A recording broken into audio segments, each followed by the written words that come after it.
Imagine the most powerful navy the ancient world had ever seen. Hundreds of warships cutting through the Mediterranean, bronze rams gleaming in the sun, thousands of oarsmen moving in perfect, terrifying unison. Rome didn't just dominate the sea, Rome owned it. Enemies fled, coastlines trembled. For centuries, no fleet on earth could match the raw, crushing power of Roman naval might. And yet, there is something historians rarely tell you, something that changes everything. Take that same magnificent fleet, those same disciplined crews, those same battle-hardened warships, and move them 800 miles north, into the gray, heaving chaos of the North Atlantic. Watch what happens. Watch the waves tower 30 feet above the deck. Watch the freezing spray blind the oarsmen. Watch the rigid hull groan and crack under forces it was never, not once, designed to survive. Rome's greatest navy would not last a week, and a few centuries later, a handful of Scandinavian warriors in much smaller vessels would cross that same ocean like it was nothing. The question is not just how. The question is why. And the answer comes down to a single engineering decision that most people have never heard of. One that separated the greatest military navy in ancient history from the greatest seafaring civilization the world has ever produced. To understand what went wrong with Rome, you have to understand what Rome got so spectacularly right. The Roman trireme, and later the quinquereme, was not just a boat. It was a weapons system, a machine of pure destruction engineered around a single, devastating idea. Get close to the enemy, hit them at full speed, and sink them before they can react. The bronze ram mounted at the waterline was the point of the entire vessel. Everything else, the multiple banks of oars, the rhythmic coordination of up to 170 men rowing in perfect synchronization, the reinforced hull, the marines packed onto the upper deck, all of it existed to deliver that ram with maximum force at maximum speed. In the Mediterranean, this was genius. The sea there is relatively calm, predictable, enclosed. Winds are manageable. Swells are modest compared to open ocean. Roman naval doctrine thrived in that environment because Roman ships were built for that environment, and nothing else. In fact, Rome was so cautious about its own vessels that it effectively suspended major naval operations during winter months. Not because Roman commanders lacked courage, because Roman hulls lacked resilience. The disaster of 255 BC should have been the warning Rome never forgot. A Roman fleet returning from North Africa, over 300 warships, fresh from a successful campaign, sailed into a storm off the southern coast of Sicily. What followed was not a battle. It was a massacre delivered by weather. Nearly 280 ships sank. Around 100,000 men drowned in a single afternoon. The Mediterranean, supposedly Rome's home water, had simply turned violent, and the rigid, tightly joined hulls of the Roman fleet transferred every wave impact directly into their own frames until the wood gave way. This was not bad luck. This was a structural flaw exposed under conditions the ships were never engineered to handle. Rome rebuilt its fleet and moved on, as Rome always did. But the fundamental problem remained unsolved. The ships that rose from the next generation of Roman shipyards were built on the same principles, with the same mortise and tenon joinery locking each plank rigidly to the next. The same smooth shell first hull construction that prioritized speed and ramming power over survivability in heavy seas. Rome chose to perfect its weaponry rather than rethink its philosophy. And for centuries in the Mediterranean, that choice looked like genius. Now travel north. Look at what was being built in the fjords of Scandinavia during this same period, and in the centuries that followed. The Gokstad ship, discovered buried in a Norwegian mound in 1880, tells a story that should have rewritten everything we thought we knew about ancient engineering. It is slender, it is elegant, and it is built on a principle so fundamentally different from Roman construction that the two traditions might as well come from different planets.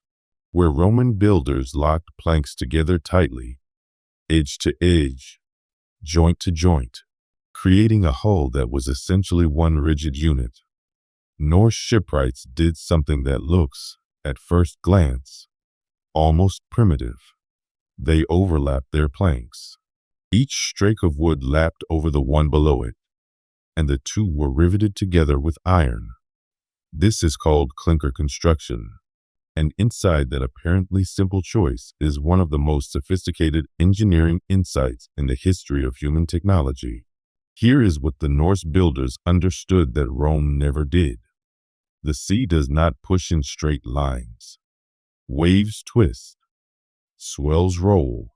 Storm forces come from multiple directions simultaneously, constantly shifting. A rigid structure in that environment does not hold. It fights the water, absorbs force at fixed points, and eventually fractures at its weakest joint. A flexible structure does something entirely different. It moves with the sea. The stress is distributed across the whole hull rather than concentrated in one place. No single point absorbs a catastrophic load because the load is constantly being shared, shifted, and released. Modern aircraft fuselages are built on exactly this principle.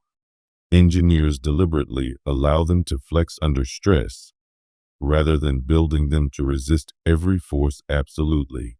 Viking shipwrights arrived at this same conclusion not through formal engineering science, but through generations of observation, failure, learning, and refinement along one of the most punishing coastlines on Earth. And then there was the wood itself. Norse builders did not saw their oak planks. They split them, driving wedges along the natural grain of the tree, following the wood's own internal structure. A sawn plank cuts across wood fibers, weakening them. A split plank preserves continuous fibers running the full length of the board, giving it far greater tensile strength and far greater capacity to bend under load without snapping. This was not an accident of limited technology. This was a deliberate material choice made by craftsmen who understood, at an intuitive level, the structural mechanics of their raw material. When you combine split-grain oak planks with overlapping clinker joints and frames added after the hull shape was already formed, you have a vessel that is lighter than it looks, stronger than it seems, and capable of surviving forces that would disintegrate its more famous, more celebrated Mediterranean counterparts. The practical differences were staggering. A Roman trireme needed around 170 oarsmen just to function. Feed them, water them, manage their waste, replace them when disease swept through the hull. The logistics of operating Roman warships were enormous. They required deep harbors, proper docks, and an entire imperial infrastructure to support every voyage. Viking longships, by contrast, could be crewed by as few as 30 men. Under sail, they could match or exceed the speed of a Roman warship at combat pace, and do it without exhausting an enormous rowing crew. Their shallow draft, sometimes less than a meter, meant they could beach directly on open coastlines. No harbor needed, no dock, no infrastructure at all. A Viking crew could pull their ship above the tide line, sleep beside it, and launch again at dawn. The same vessel that could cross the open Atlantic could travel up a river shallow enough to wade across. Rome could dominate wherever Rome had already built. The Norse could go anywhere, and go anywhere they did. The Norway to Iceland crossing was a regular voyage, 5 to 7 days of open ocean with no landmarks, no shelter, near freezing water, and conditions that would have been genuinely lethal to Roman crews. Norse navigators read the sun, the stars, the color of the water, the behavior of birds, the direction of swells. They crossed that void not as an act of desperation, but as a matter of routine. When Bjarni Herjolfsson was blown off course sometime around 985 AD, he sighted a coastline that no European had ever seen. He didn't land. He turned back, but he reported what he saw. And a few years later, Leif Erikson followed those directions and stepped ashore in North America, 500 years before Columbus, in a clinker-built longship, using the same overlapping plank construction that Norse craftsmen had been refining for nearly 1,000 years. And while one branch of Norse expansion pushed west across the Atlantic, another pushed east, through the river systems of what is now Russia, trading and raiding all the way to Constantinople, and by a different route down to the Caspian Sea. The same hull design that survived the North Atlantic also navigated the Volga and the Dnieper. One ship, one engineering tradition, multiple oceans, rivers, coastlines, and continents. No other shipbuilding culture in history achieved that range with that flexibility. Rome looked at the sea and saw a battlefield. The Norse looked at the same water and saw a road. Rome built ships to win. The Norse built ships to go. And when the Roman Empire finally collapsed, and its shipbuilding tradition vanished with it, because that mortise and tenon shell first construction was too complex, too dependent on centralized imperial resources to survive without them, the clinker tradition just kept going.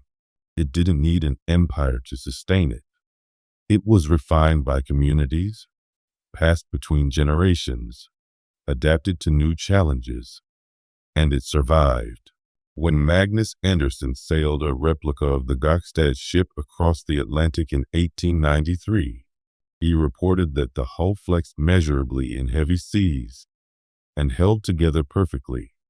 The design worked, not in theory, not in a museum, on the actual North Atlantic, 1,000 years after it was first built.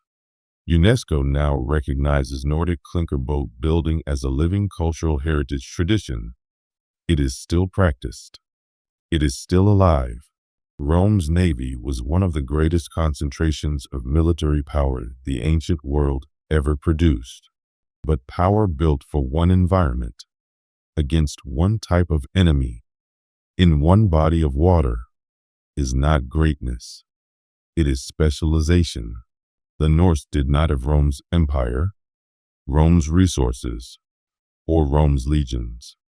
What they had was a better answer to the question that actually matters on the open ocean. Not how do I destroy what's in front of me, but how do I survive what the sea throws at me? History, it turns out, was not decided by the navy with the largest fleet. It was decided by the civilization that built a ship that could go anywhere, and did,